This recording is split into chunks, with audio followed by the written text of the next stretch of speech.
Continuing story of Peyton Place.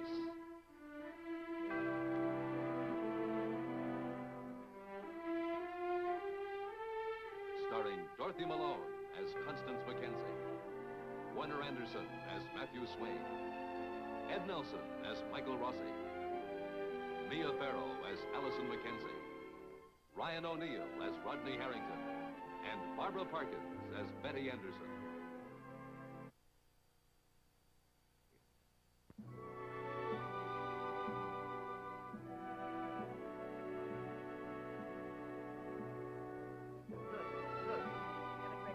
There is a crisis at Doctor's Hospital.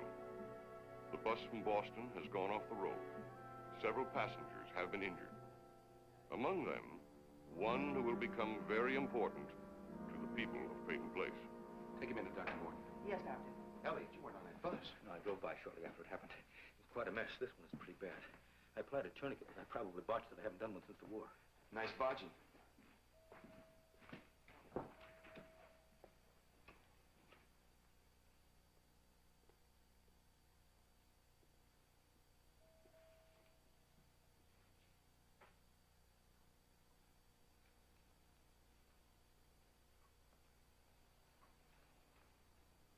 Nurse, I'm very badly injured. I need help.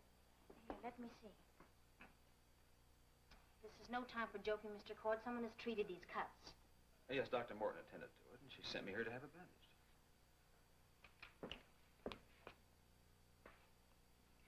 Over here, please. Don't hurry on my account. May I come in? Oh, yes, Mr. Swain. I was told I'd find you here. Perhaps you can give me some information from the newspaper about the accident? Bus, rain, car, smash.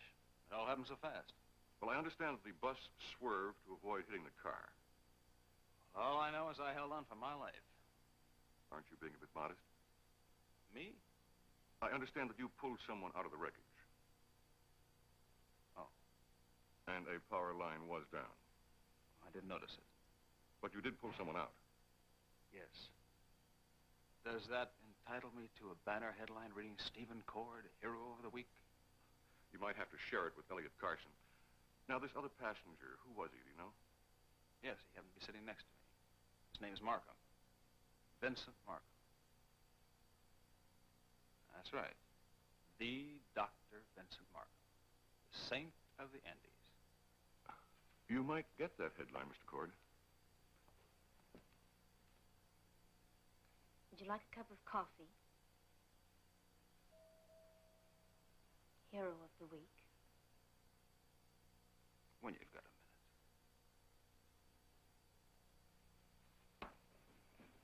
Get her into X-ray. Tell them it's a possible rib fracture. Nurse. Check her over for contusions and lacerations. She'll require sutures.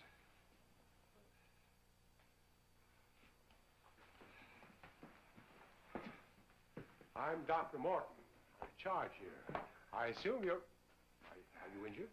No, it's just my head. We'll take a look at that, It's really...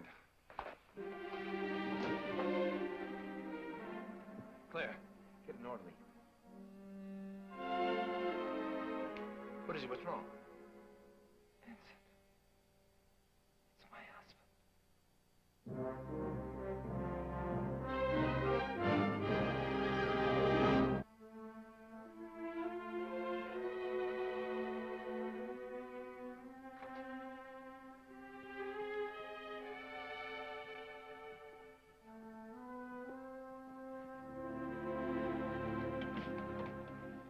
Eli? Constance, I'm sorry to bother you so late, but What is it? What's wrong? there's been an accident. Allison. No, nothing like that. The bus from Boston ran off the road. Elliot... Elliot. Well, Elliot happened by. He called the police. He's over at the hospital trying to help out. I was at the Clarion when the call came from Matt. Tried to phone you, but I couldn't get through. The lines are down. Come in, Eli. Thank you. I'm sorry that I frightened you. What in the world was Elliot doing out on the highway? Don't know. Well, why didn't he call? The phone's dead, remember? Oh, yes. I'm sorry. Sit down, Eli. Thank you. I guess the storm's just gotten on my nerves. The storm? Constance, I wouldn't think much of a man would walk out on an accident. Oh, I wouldn't either. I guess you think your son's married a shrew. No, I think he married a woman. Women worry. If they didn't worry, they wouldn't be women. If Elliot were an ordinary man, I wouldn't worry either. I'd say, well, he's just working late tonight. But Elliot's not an ordinary man. He was on the road in this weather. It must have been something urgent. Urgent isn't dangerous. Elliot has a way of being involved in danger. Constance. He risked his life twice for George Anderson. That doesn't mean that tonight... I know. Just can't get used to that son of yours. For 18 years, I kept life outside that door. For Allison's sake. My own, too, I suppose. Then I married Elliot, and he brought it all in with him. Does that scare you? A little. More than just a little. I'm not sure I can take that much life. Constance, you seem pretty strong to me. You proved that when you married Elliot. I loved him. Have you ever taken the time to find out why?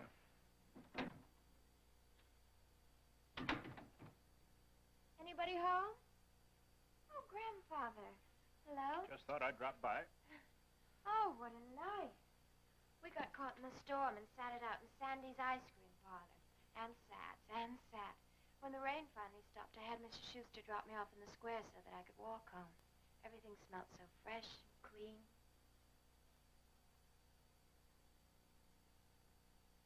What's so funny?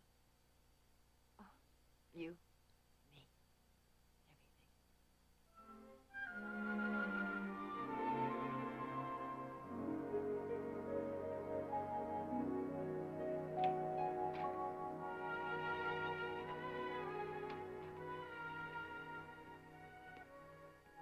Feeling better? Nothing has ever felt better than that shower. Thanks a lot. That's not very flattering, Mrs. Schuster. Mr. Schuster, would you like to challenge that statement? I might. Is that for me? Yes, and so is this. Thank you.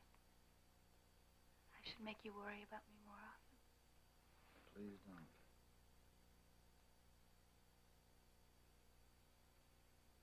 Is Kim asleep?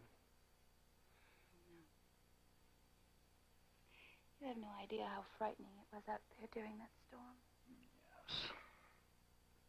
I bet Kim was scared half to death, too, poor baby. How come she's still awake? Oh, I suppose because she slept in the ice cream parlor. She was exhausted by the puppet show, so she just curled up against Allison and went to sleep. Allison? I know what you're thinking. In a situation like that, a child should turn to a mother. But you had an opportunity to make a breakthrough of some sort, didn't you? Well, right now, she is in her room, sitting up, looking at a book, so you just go there and you break through. Doris, I was just making an observation. I was just making a suggestion. Well, I'm not in competition with you. No, you're not competing. You just think it's so easy. The word mother is magic. So why doesn't mother go and make a miracle? Well, let me tell you something. I am just fresh out of miracles. Now, listen. Doris, please don't misinterpret this. Please believe that I'm not competing with you. We've got to make a breakthrough to her. One of us has got to. If we don't, she may spend the rest of her life not speaking.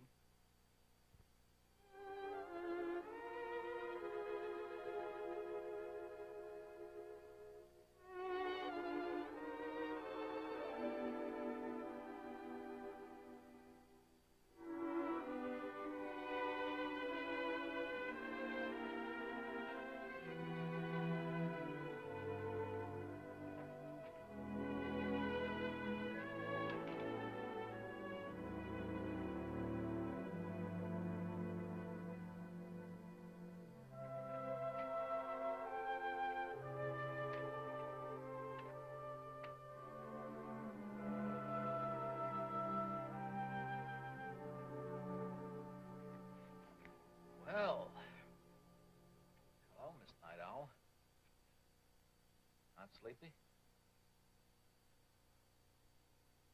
You had quite an adventure tonight, didn't you? Were you a little bit scared?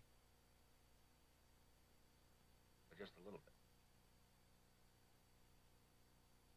That's Daddy's brave girl. What are you reading?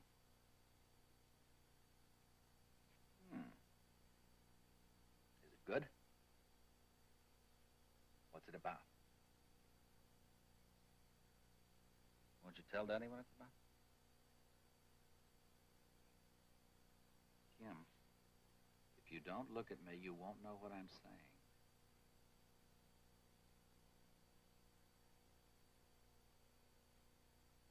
You know that I love you very much, don't you? You know that both Mommy and Daddy love you, don't you? Talk to me, Kim.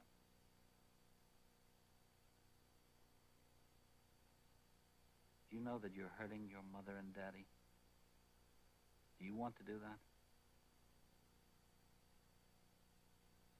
Why, Kim?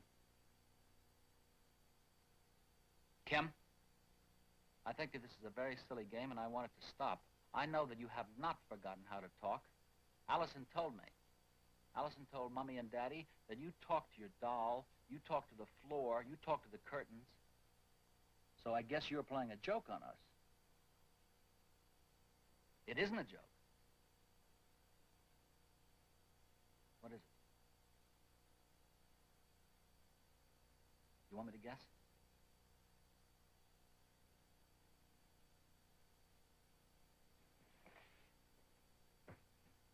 I know what you're doing. You got mad at Mommy and Daddy when we moved here, didn't you? And you are trying to punish us.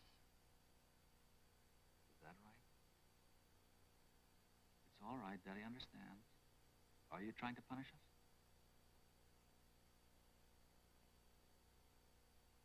You miss Amy Warren, don't you?